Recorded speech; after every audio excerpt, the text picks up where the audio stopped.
Inspired po siya kanina pa po magkasama kaming umaga na nag-alay nga po kami sa kapatid na mayapa po ang ina. Masayang-masaya po siya sa pag-awit dahil yung dun po siya nakakakuha rin po ng kaiba yung lakas din po at inspired po siya pag umaawit dahil kaya nga po naging guru siya dahil music lover po siya. Pero kung noon sa dating buhay niya siya yung ang inaawit niya yung Makamundo, subalit ngayon para po sa Diyos ang alay niyang awitin. Palapakan po natin buhay na Diyos. Gandang umaga po, Mother. Ngayon po, tatawagin ko po ang ating kapatid upang magpasalamat na sa mga nagaganap sa kanyang buhay, mga pagsubok, pagdalisay. Tinatawagan ko po ang aking kapatid na alagad na si J.R. Cow.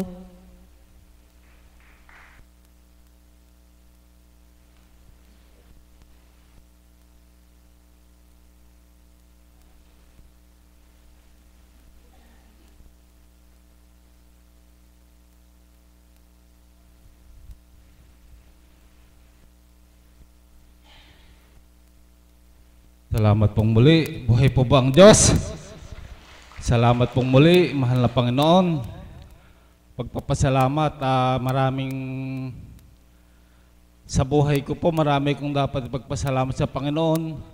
Unang-una, yung pag-akin niya sa dakong ito, na kung paano nga, kung hindi sa Kanya, talagang masasabi mo bilang tao, nasaan ka na ngayon.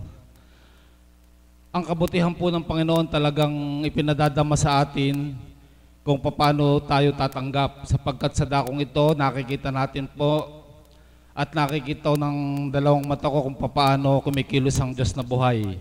Sa bawat araw na ginagawa niya, kung paano nga po ba pinatunghay po sa ating lahat yung pagpapagaling ng banal na Espiritu sa katauhan ng mahal na Apo Kunching. Kaya sabi nga po ng Ama, na kung ang tao lang ay maniniwala at mananalig, nandun po talaga yung mahal na ipinagkakaloob niya.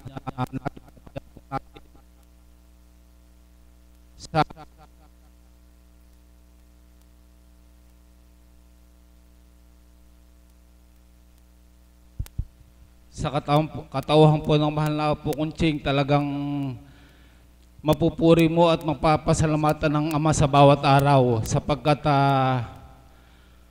sa akin pong buhay ang masasabi ko po sa inyo, pagbibigay lakas ng loob mga kapatid, na ipinakikita ng Diyos kung papaano sa pagtanggap, pagtalima, at pagsusumakit mo, ano ang magagawa niya sa buhay mo. Yan po ang napakahalagang ginagampanan ng Panginoon sa buhay ko, na marami kong bagay na talagang masasabi kong sa dating buhay ay dapat ginagampanan ko bilang tao. Subalit mas masarap gampanan ng para sa Panginoon. Sapagkat doon po niya pinakikita kung paano mo siya pinaglilingkuran. Nandun yung lakas ng yung kapatagan na binibahagi niya sa iyo. Yung unang-una po mga kapatid, yung kalakasan ng katawan.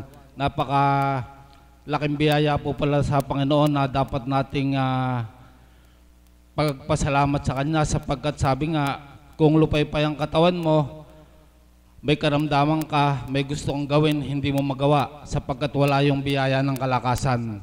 Yun po, tanggapin po nating lahat yun sapagkat yun po ang katotohanan na nakikita kong sa bawat pagtanggap ko sa Panginoon na kung paano wala sa akin yung bagay na sinasabi ng nasa ibang tao, yung material na bagay sa lapi,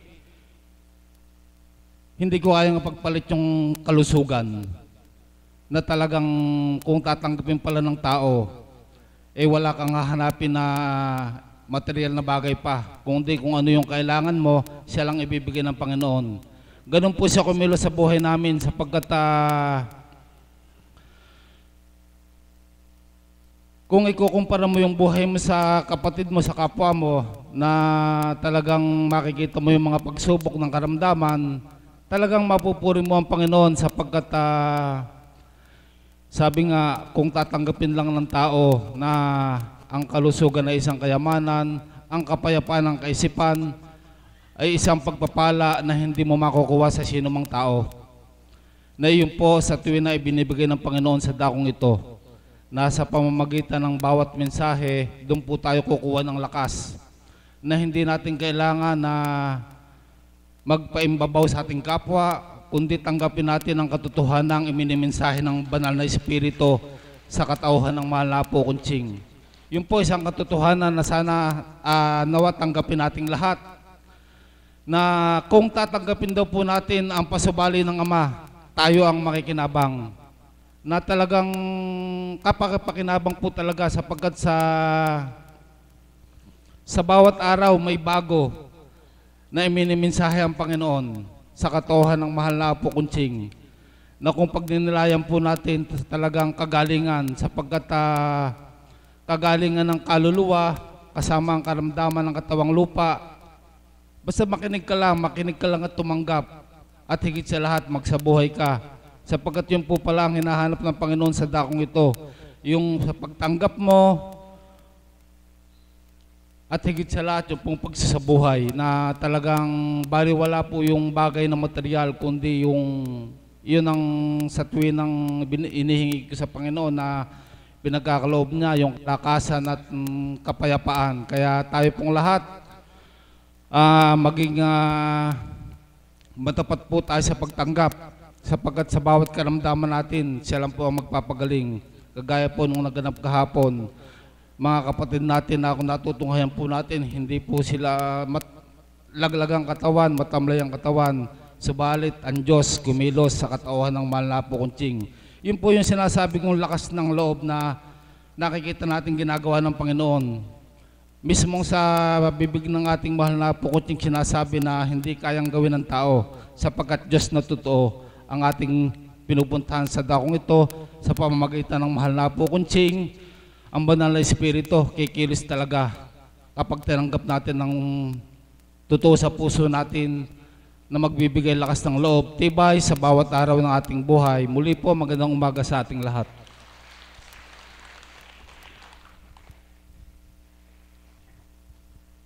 Salamat po kapatid sa binahagi mo.